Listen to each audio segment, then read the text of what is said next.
Hey boys, let's go to the nets. Go to the nets. Come on, quick. వంకాయలు, carrot, beetroot అన్ని కూరగాయలు fresh గా ఉన్నాయి. రండమ్మా, రండి రండి రండి. పిఎఫ్ ని గవర్నమెంట్ షేర్ మార్కెట్ లో ఇన్వెస్ట్ చేయబోతుందంట. నీకు తెలుసా? అదేదో మనమే చేసుకోవచ్చుగా. జీవో పాస్ అయిందా? సర్లే, తర్వాత రండి మాట్లాడుకుందాం. రండి రండి రండి. అన్ని కూరగాయలు ఫ్రెష్ గా ఉన్నాయి. ఏమ్మా ఆ బెండకాయలు అలా తుంచేస్తున్నావేమ్మా, ఇంకోరు కొనక్కర్లేదా? ఎంత కావాలి నీకు? సరే, అరకిలో ఇవ్వు. అలా అడుగు, తుంచేస్తే ఎలా?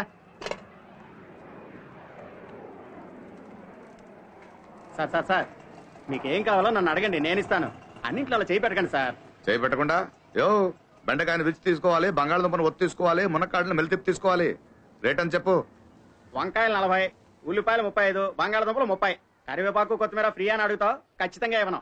ఇదేంట అన్యాయంగా ఉంది. అన్యాయం ఏంటి? మార్కెట్ రేటే తట్టుకోలేకపోతున్నావు, నువ్వు ఇంకా ఎక్కువ చెప్తున్నావు. ఏమా కొనదమ్మా? అమ్మా నేను కూడా గవర్నమెంట్ జాబ్ మానేసి కూరగాయలు అమ్ముకోవడం బెటర్ అనుకుంటా. ఆడల కంటే అధ్వానంగా ఉన్నాడు ఈ మనిషి. నువ్వే ఉంచుకో. అమ్మా కరివేపాకు ఫ్రీగా ఇస్తానమ్మా. ఏంటి సుబ్బు, ఇవాళ వీడు దొరికాడా? మరేంటి సార్, పోయిన నెల కన్నా ఈ నెల కూరగాయల రేట్ 50% పెరిగిపోయింది. జీతం మాత్రం పెరగలేదే. ఇవన్నీ అడిగేవాళ్ళు ఎవరు లేరా? ఎవరు అడుగుతారయ్యా? ఇండియా చుట్టూ 3 వైపులా ఉప్పు ఉంటే 4 వైపులా అప్పు ఉంది. టీవీలు, సెల్ ఫోన్ ధరలు తరుగుతూనే ఉంటాయి, కూరగాయల ధరలు పెరుగుతూనే ఉంటాయి. వీటిని ఎవరు కంట్రోల్ చేయలేరు బాబు. మిడిల్ క్లాస్ ఫ్యామిలీస్ అలా కొనుక్కుంటూ ఉండాల్సిందే. ఇలా అయితే బ్రతికేది ఎలా సార్? మీరు అప్పుడప్పుడు టీవీలో వస్తుంటారు కదా, వీటన్నిటి గురించి మాట్లాడచ్చుగా. మాట్లాడితే వినేవాళ్ళు ఎవరయ్యా? పక్క వాళ్ళ బెడ్రూమ్ లో ఏం జరుగుతుందో అని టీవీ ఛానల్స్ లో మనం తొంగి చూస్తుంటామా? 1000 రూపాయలు లంచం తీసుకున్నవాడు అవమానంతో ఫేస్ కవర్ చేసుకుని వెళ్తుంటాడు. 1000 కోట్ల కుంభకోణం చేసిన వాళ్ళు మీడియాకి పోజులు ఇచ్చి టాటా చెప్పి హాయిగా నవ్వుతూ వెళ్తుంటారు. మీరు సీరియల్స్ చూసినట్టుగా చూసి నవ్వుకుంటూ ఉండమే. ఇన్ని విషయాలు ఎలా తెలుసుకున్నారు సార్? 1 రూపాయికే న్యూస్ పేపర్ అమ్ముతున్నారుగా, కొంచెం చదివితే నీకే అర్థమవుతుంది. నెక్స్ట్ సండే టీవీలో ప్రోగ్రామ్ ఉంది, దీని గురించే మాట్లాడుతున్నాను, మిస్ అవ్వ కూడా చూడు. తప్పకుండా సార్. వర్షం వచ్చేలా ఉంది. అయ్యో, మేడ పైన బట్టలు ఆరేస్తున్నాను, నేను వస్తాను సార్.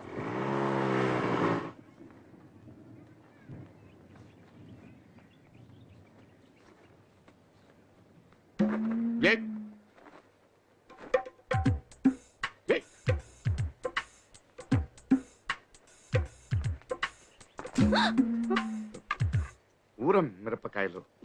కావేరి రాలేదా? ఈవినింగ్ స్పెషల్ క్లాస్ ఎందుకు వచ్చేస్తుంది? వస్తే ఒకసారి ఇంటికి రమ్మని చెప్పండి.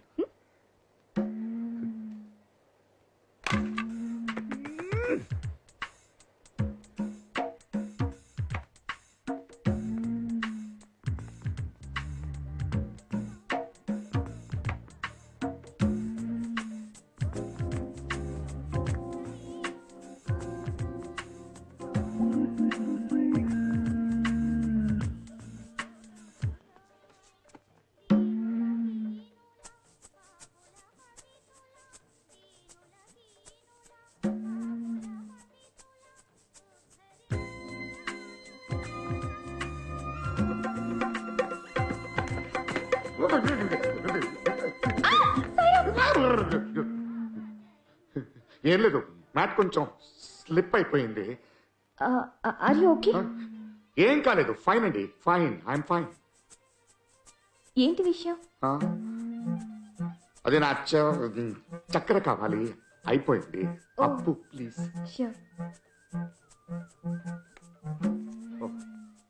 Thank you. కొంచెం వాటర్.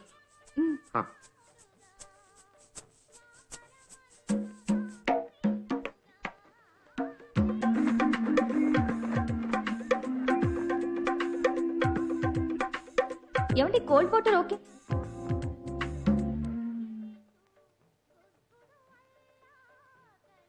అది మేడపైన నా చెడ్డీ ఎగిరి మీ బట్టలతో కలిసిపోయింది. నేను అడిగేలోపు మీరు మూటతో కిందొచ్చేశారు. Sorry.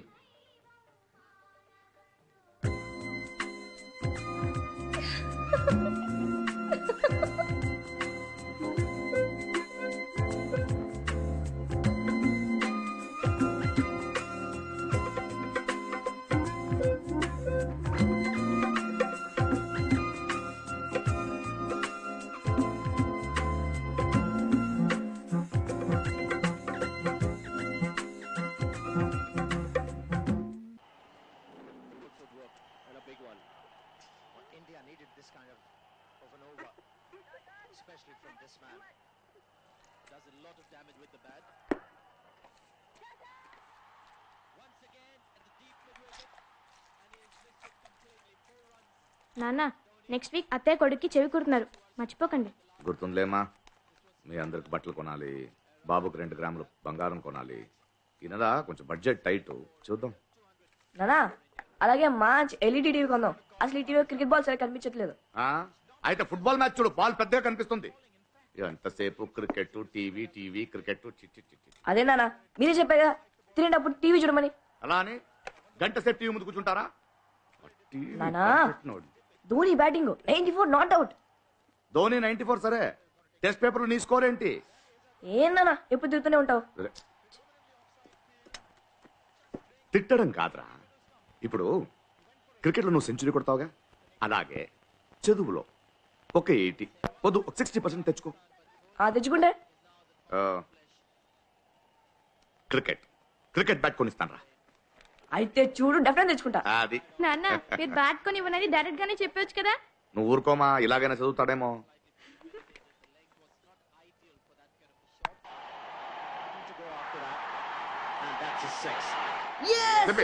Century. Good very good very good very good. రా, నీకు అక్కడ షూ ఇచ్చేటప్పుడు ఈ గార్డ్ ఇవ్వడం మర్చిపోయాను. ఇది నా దగ్గర ఉంది నానా. షూ చినిగిపోయింది, ఇది చినిగిపోదా? అయ్యో ఇది చినిపోతున్నానా. ఒగ్గాను కొడుకురా, తగలరాని చోటు తగిలితే పర్వాలేదు, 2 వేసుకో.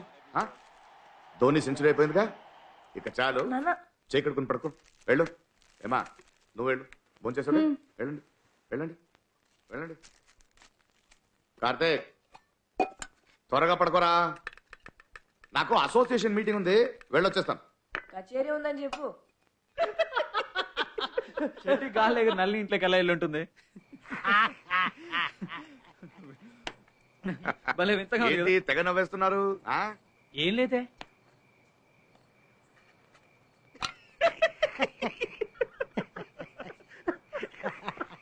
ఏయ్, అదేంటో చెప్పున్నావండి. మనిషి చూడ్డానికి సాధారణంగా ఉన్నా వేసుకునే చెడ్డి విఐపి. కాలనీలో పెద్ద టాకరాను చెడ్డీతో బయటకు వచ్చింది. రేయ్, చెడ్డి గాలికి ఎగిరిందిరా. అది సరే, గాలికి ఎగిరిన చెడ్డి స్ట్రైట్ గా నళిని ఇంటికి ఎలా వెళ్ళింది? చెడ్డి మాత్రం ఎగిరిందా? సూపర్ మ్యాన్ లాగా చెడ్డీతో నువ్వు ఎగిరావా? ఊరుకోరా, ఆడ మీద బట్టలు ఆరేసిన తీయడానికి వెళ్తే అక్కడ నళిని ఉంది, అప్పుడు గాలి వస్తే నా చెడ్డి అలాగే. కథలొద్దమ్మా, నీకు నళినికి ఏంటి? ఏంటంటే అదే ఏంటని. కొంపలు మునిగిపోతాయిరా దుర్మార్గులారా. నల్ని కాలనీకి వచ్చి 2 ఏళ్ళు అయింది, ఒంటరిగానే ఉంది. నీకు భార్య పోయి 4 సంవత్సరాలు అయింది, ఒంటరిగానే ఉన్నావు. అందుకని తప్పులేదే. ఏయ్, ఇదిగో చూడండి, తను అలాంటి టైప్ కాదు. మరి ఎలాంటి టైపు? నీ కూతురేమో ఆంటీ ఆంటీ అంటూ తనితోనే ఉంటుందిగా. ఇలా తప్పుగా మాట్లాడితే నేను రే, రే, వెళ్తాను. రే, రే, రారా, అలా అలిగితే ఎలా? ఏం తీసుకుంటావు? ఆ, ఏం తాగుతావో చెప్పు. అదే ఇవాళ నాకేం వద్దు, ఈ నెల కొంచెం బడ్జెట్ టైట్. వీడు ఇండియాకి ఫైనాన్స్ మినిస్టర్ రా, డబ్బు లేదని గౌరవంగా చెప్పుకుంటున్నాడు. నీకేంటి, మీ ఇంట్లో నువ్వు మీ నాన్న మీ అన్నయ్య 3 సంపాదిస్తారు, నా ఇంట్లో నేను ఒకటినేగా. తాగాను కదా అని చెవులో పూలు పెట్టకు. పచ్చళ్ళ బిజినెస్ బానే ఉంది కదా. అవునరా, పచ్చళ్ళ బిజినెస్ లో ₹1 కోటి టర్నోవర్ చేస్తున్నాను. పిల్లలు స్కూల్ ఫీజు కట్టేసరికి సొమ్మంత కర్పూరంలో కరిగిపోతుంటే. స్తోమత కన్నా పెద్ద స్కూల్లో చదివించమని ఎవరు చెప్పారు నీకు? భలేవారు సార్, పిల్లలకి ఇవ్వడానికి మా నాన్న సంపాదించిన సొమ్ముందా? ఇవ్వగలిగే చదువు ఒకటేగా, మంచి స్కూల్ వద్దా? మరి ఎందుకు ఏడుస్తావు? అరే స్కూల్ అంటే గుర్తొచ్చిందిరా, మా పిల్లలు చదివే స్కూల్లో స్విమ్మింగ్ పూల్ కట్టడానికి డొనేషన్ అడుగుతున్నారు. ఏ మంచి విషయమేగా. ఏంటి మంచి విషయం? ఆ స్కూలే స్విమ్మింగ్ పూల్ సైజులో ఉంటే. రేయ్, నా కష్టం వినండి, నా చెల్లెలు కొడుకు చెవి కుడుతున్నారంట. సంప్రదాయం ప్రకారం మేనమామ కమ్మలు పెట్టాలి, బట్టలు కొనాలి, ఎన్ని ఖర్చులున్నాయి. ఇలాంటి ఫంక్షన్స్ వస్తే నలజితగాళ్ళు ఏం చేస్తారని ఆలోచించరా ఇళ్ళు? అది వదిలి ఎవడైనా మగబిడ్డకి చెవులు కుట్టిస్తారా? మన చేత ఖర్చు పెట్టించాలనుకుంటే ఆడపిల్లకు కూడా జంజం వేస్తారు.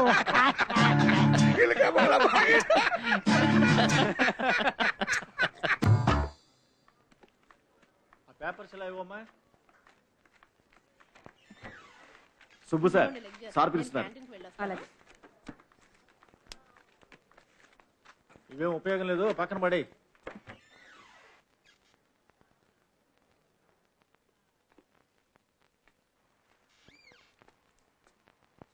Sir sir పిలిచారంట. సుబ్బు, నేను మరీ అంత చండాలంగా ఉంటానంటావా? అర్థం కాలేదు, ఏమైంది సార్? ఇన్ని సంవత్సరాల నుంచి నువ్వు నన్ను చూస్తున్నావు కదా, నాలో లోపం ఏంటి? నేను మరీ అంత దరిద్రంగా ఉంటానా? చచ్చే మీకేంటి సార్ మన్మతుడిలా ఉన్నారు. కదా, మొన్న పెళ్లి చూపులకు వెళ్ళాను సుబ్బు. ఆ అమ్మాయి నాకు బట్టతలు ఉందని రిజెక్ట్ చేసింది. అయ్యో, అరే బ్రెయిన్లెస్ పీపుల్కే పెళ్లిళ్ళు అయి పిల్లలు పుడుతున్నారు కదా, బట్టతలు ఉన్నాడు పెళ్లిళ్ళు అవ్వా? చచ్చా. అంత బాధపడకండి సార్. పెరిగన్నాక ఏదో ఒక పచ్చడి దొరుకుతుంది. మీకు అమ్మాయి దొరకదా? దొరుకుద్దంటావా? Sure sir. Wish me all the best రా. All the best, all the best. Promise. Hello sir, నమస్కారం సార్. నమస్కారం సార్. సార్ చెప్పండి సార్. మీరెందుకు సార్? మా వాళ్ళే వచ్చి సంతకాలు చేయించుకుంటారు సార్. భలేవాళ్ళు సార్. మీరు ఇక్కడ దాకా ఎందుకు sir? No no no no, ఆ హోటల్ కదా సార్, పార్క్యూ హోటల్. ఓకే సార్ ఉంటారు సార్. పోరంబోకు ఏదో అని ఊళ్ళో ఉన్న పోరంబోకు స్థలాలన్నీ వీడికే కావాలి. చచ్చ ఎవడు కడుపు కొట్టాడో ఏంటో. నదులు, కుంటలు, చెరువులు ఏది వదిలిపెట్టాడు కదా, అన్నీ కావాలి. ఇదిగో నా పట్టతల తోళ్ళ దీన్ని కూడా ప్లాట్ చేసి అమ్మేసేవాడు. ఎవరు సార్? ఆ రామ్మూర్తి గాడు. అంత పెద్ద వేపినా సార్ మీరు? VIP అంటావేంటి? శివుడికి భయపడాల్సిన పర్లేదయ్యా. శివుడు మెళ్ళ పాము భయపడాలి. ఇగో ఇవి తీసుకెళ్లి పార్క్ హోటల్ రూమ్ నెంబర్ 355 లో ఆ తలక మాసిన ఉంటాడు, సంతకాలు చేసి తీసుకొచ్చాయి. ఒక్క నిమిషం. పార్క్ హోటల్ కదా సార్? నేను వెళ్తాను సార్. నువ్వెందుకయ్యా ప్యూన్ వెళ్ళటమే దానికి వేస్ట్. అలాగా సార్, పక్కనే గనీబా ఇల్లుంది, అప్పటిగాను రమ్మన్నాడు వెళ్ళాలి. గనీగడా? అవును సార్. వాడు చాలా డేంజరస్ ఫెలో బాబు. ఎద్దు కూడా పాలు పితుకుతాడు. లాభం లేదు. ఎందుకు వెళ్తావు? అయినా నీకు వెళ్ళటానికి పర్మిషన్ ఎవరు ఇచ్చాడు రా? మీరే సార్. నేను ప్లీజ్ ఇచ్చానా? Sir, please sir, please sir, please. I love you, please Subbu. Please please Go. Please. Thank you, thank you, thank you. Go. నువ్వేంటో నిలబడ్డావు? నువ్వు కూడా వెళ్ళు.